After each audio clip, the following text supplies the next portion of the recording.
오랫동안 아무런 결실 없이 아이를 원하기만 한 부부가 있었습니다. 그 부부의 집 뒤채에는 제일 예쁜 꽃과 식물들로 가득 찬 정원을 볼 수 있는 작은 창문이 있었습니다. 하지만 그 정원은 높은 벽으로 둘러싸여 있었고 아무도 감히 들어갈 수 없었습니다. 왜냐하면 그 정원은 전 세계 모두가 무서워하고 엄청난 힘을 가진 마녀의 것이기 때문이었습니다. 어느 날 부인은 창문가에 서서 정원에 있는 화단을 보았습니다. 그 화단에 라푼첼, 초롱꽃 속의 식물, 이 심겨 있었는데 선명한 초록색을 띠고 신선해 보여 그녀는 라푼첼을 매우 먹고 싶었습니다. 그 욕구는 날마다 커졌지만 라푼첼을 먹을 수 없다는 사실 때문에 부인은 날마다 야위어 갔습니다. 그런 모습을 본 남편은 깜짝 놀라 무슨 일이야, 여보? 라고 물었습니다. 그녀가 대답했습니다. 만약 내가 우리 집 뒤의 정원에서 먹을 라푼첼을 얻지 못하면 난 죽을 거예요. 그녀를 사랑한 남편은 혼자 생각했습니다. 어떤 위험이 있더라도 내 아내를 죽게 내버려 두기보다는 라푼첼을 가져오겠어. 그래서 남편은 황혼의 마녀의 정원의 벽을 넘어 들어갔습니다. 그리고는 황급히 한 줌의 라푼첼을 가져와 부인에게 주었습니다. 그녀는 라푼첼로 샐러드를 만들었습니다. 하지만 그 샐러드가 매우 맛있어서 날이 갈수록 라푼첼을 먹고 싶은 욕구가 커졌습니다. 부인이 안정을 찾기 위해서는 남편이 한 번 더 정원에 올라가야 했습니다. 그는 황혼에 다시 정원의 벽을 올라갔고 그 순간 그는 놀랐습니다. 그 앞에 서 있는 마녀를 보았기 때문입니다. 어떻게 내가 감히 내 정원에 도둑처럼 들어와 라푼첼을 훔칠 수 있느냐. 괘씸한 것, 성난 목소리로 마녀가 말했습니다. 그가 대답했습니다. 이 곤란 속에서 저는 어쩔 수 없었습니다. 저의 아내가 창문을 통해서 라푼첼을 보았고 라푼첼을 먹지 못하면 죽을 만큼의 강한 욕구를 느꼈습니다. 자비를 베풀어 용서해 주세요. 그때 마녀가 그녀의 분노를 억누르고 그녀에게 말했습니다. 내가 말한 그런 상황이라면 너희가 필요한 만큼의 라푼첼을 먹을 수 있게 해주겠어. 하지만 조건이 있지. 너희 부부는 나에게 한 아이를 나에게 줘야 해. 다만 그 아이는 내 아내가 낳은 아이여야 해. 그 아이는 잘 자랄 거고 내가 엄마처럼 잘 보살펴주지. 남편은 고민 끝에 조건을 지키겠다고 약속했습니다. 그래서 그의 부인이 아이를 낳았을 때 마녀가 나타났습니다. 마녀는 아이에게 라푼첼이라는 이름을 지어주었고 아이를 데려갔습니다. 라푼첼은 세상에서 가장 예쁜 아이였습니다. 마녀는 라푼첼이 12살이 되었을 때 숲에 있는 탑에 그녀를 가두었습니다.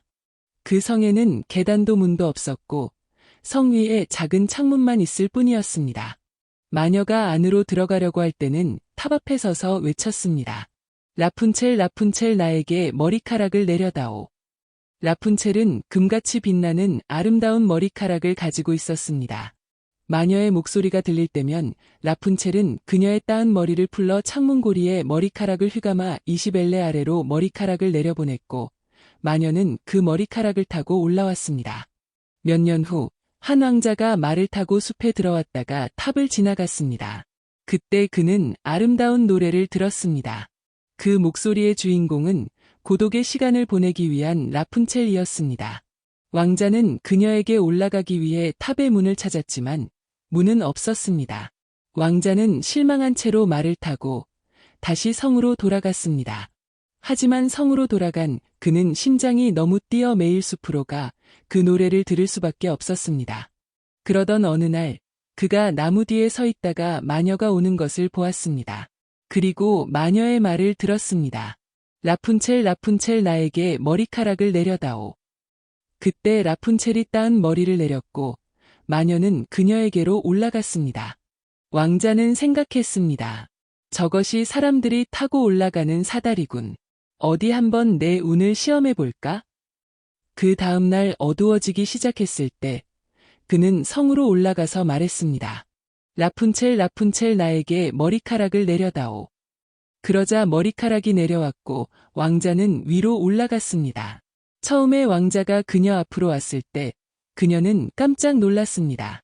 그러자 그는 라푼첼의 노래가 그의 심장을 뛰게 했고 그를 너무 혼란스럽게 만들어 그녀를 보지 않고는 안 될 것 같아 이곳에 왔다고 말했습니다. 그래서 라푼첼은 두려움을 잊었습니다. 왕자가 그녀에게 자신을 남편으로 받아주겠느냐고 물어봤을 때 그녀는 그가 고텔 엄마, 마녀, 보다 날 더 사랑해줄 거야 라고 생각했고 그의 손을 잡았습니다. 그녀는 말했습니다. 당신과 함께 가겠어요. 하지만 여기서 어떻게 나가야 할지 모르겠어요. 당신이 여기 올 때 비단을 갖고 오시면 제가 그걸로 사다리를 만들게요. 사다리가 완성되면 내가 내려갈 테니 당신이 나를 말 위로 태워주세요. 왕자는 탈출하는 날까지 매일 저녁 그녀를 찾아오겠다고 약속했습니다. 마녀는 라푼첼이 그녀에게 이렇게 말할 때까지 아무것도 몰랐습니다. 고텔 엄마 말해보세요. 어떻게 나에게 한눈에 반한 왕자보다 당신이 더 무거울 수가 있죠? 아, 이런 교활한 것. 마녀가 소리 질렀습니다. 지금 무슨 소리를 하는 거야? 나는 너를 세상과 완전히 단절시켰다고 생각했는데 넌 날 배신한 거였어. 화가 난 마녀는 왼손으로 아름다운 라푼첼의 머리카락을 왼손으로 움켜잡고 오른손으로 가위를 집은 후 머리를 잘랐고 그녀의 따은 머리는 땅에 떨어졌습니다.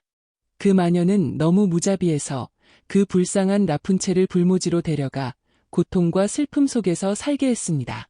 라푼첼이 쫓겨난 그날 저녁, 마녀는 잘린 따아진 머리를 창문에 고정해놨고 그때 왕자가 와서 라푼젤을 불렀습니다. 라푼첼, 라푼첼, 나에게 머리카락을 내려다오. 그러자 마녀는 머리카락을 내려보냈고 왕자는 그것을 타고 올라갔습니다. 하지만 그가 사랑하는 라푼첼 대신 마녀가 그를 환한 눈으로 노려보고 있었습니다. 아, 그녀가 말했습니다. 너는 내가 사랑하는 여자를 데려왔지만 그 사랑스러운 새는 더는 둥지에 있지도 않고 노래하지도 않아. 너는 라푼첼을 잃어버렸고 다시는 그녀를 보지 못할 거야. 왕자는 슬픔으로 이성을 잃었고 슬픔에 차서 그 탑에서 나와 버렸습니다. 그 후 그는 숲을 돌아다니며 거의 먹지도 않고 라푼첼을 잃어버린 슬픔에 울기만 하면서 살았습니다.